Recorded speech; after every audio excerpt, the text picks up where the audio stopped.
Hi అండి. ఈరోజు recipe వచ్చేసి ఒక మంచి చికెన్ ఫ్రై చేశాను. నాకు చికెన్ అంటే చాలా ఇష్టం. వారంలో కనీసం 3 టైమ్స్ తింటాను నేను చికెను. ఈరోజైతే చికెన్ ఫ్రై చేశాను. ఎలా చేశానో చూపిస్తాను. ముందుగా స్టవ్ ఆన్ చేసి ప్యాన్ పెట్టి ఆయిల్ పోసి వేడి చేసుకోవాలి. ఈ ఆయిల్ వేడయ్యాక సన్నగా తరిగి పెట్టుకున్న ఉల్లిపాయల ముక్కలు వేసి వేయించుకోవాలి. అలాగే కట్ చేసి పెట్టుకున్న పచ్చిమిర్చి, కొంచెం కరివేపాకు వేసి వేయించుకోవాలి. మనకి ఈ ఉల్లిపాయలు అనేవి లైట్ గోల్డెన్ బ్రౌన్ వచ్చేంత వరకు వేయించుకోవాలి. అలా అయితేనే ఈ ఫ్రైకి టేస్ట్ బాగుంటుంది. చూడండి, మనకి ఇక్కడ ఆనియన్స్ అనేవి రెడీ అయిపోయినాయి. ఇప్పుడు ఇందులో అల్లం వెల్లుల్లి పేస్ట్ వేసి అంత బాగా మిక్స్ చేసుకోవాలి. పచ్చివాసన పోయేంత వరకు వేయించుకోవాలి. ఈ అల్లం వేగినప్పుడు మనకి మంచి స్మెల్ అయితే వస్తుంది. చూడండి, మనకి ఇక్కడ అల్లం అనేది మంచిగా వేగిపోయింది. ఇప్పుడు ఇందులో నీట్గా క్లీన్ చేసి పెట్టుకున్న చికెన్ వేసుకొని అడుగంటకుండా ఫాస్ట్గా ఇలా మిక్స్ చేసుకోవాలి. వేసిన వెంటనే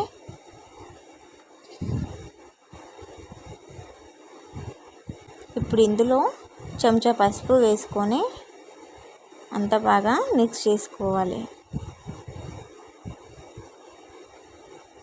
ఇలా అంతా బాగా మిక్స్ చేసుకున్నాక మూత పెట్టి ఒక 10 మినిట్స్ హై ఫ్లేమ్లో ఉడికించుకోవాలి. తర్వాత చూడండి, మనకి ఆయిల్ అంతా పైకి వచ్చేసింది. ఇప్పుడు మనకి చికెన్ ఆల్మోస్ట్ కుక్ అయిపోయినట్టే. ఇలా వస్తే మనకి చికెన్ అనేది బాగా ఉడికిపోయింది.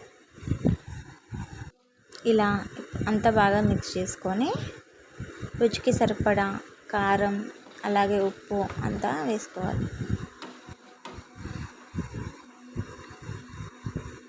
నాన్ వెజ్ కాబట్టి కారం ఎక్కువే పడుతుంది. సో నేనైతే కొంచెం ఎక్కువనే వేసుకుంటున్నాను. అలాగే కొంచెం సాల్ట్ కూడా వేసుకొని వేయించుకోవాలి. ఒక చెంచా ధనియాల పొడి వేసి అంతా బాగా కలుపుకోవాలి.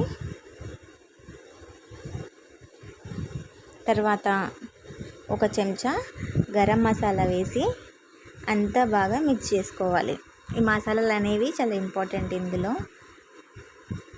ఇప్పుడు గరం మసాలా వేసి అంతా బాగా వేయించుకోవాలి. అలాగే కొంచెం జీలకర్ర పొడి, చికెన్ మసాలా ప్యాకెట్ ఉంటుంది కదా, సో అది కూడా వేసి బాగా వేయించుకొని మూత పెట్టి ఒక 5 మినిట్స్ లో ఫ్లేమ్లో ఉడికించుకోవాలి.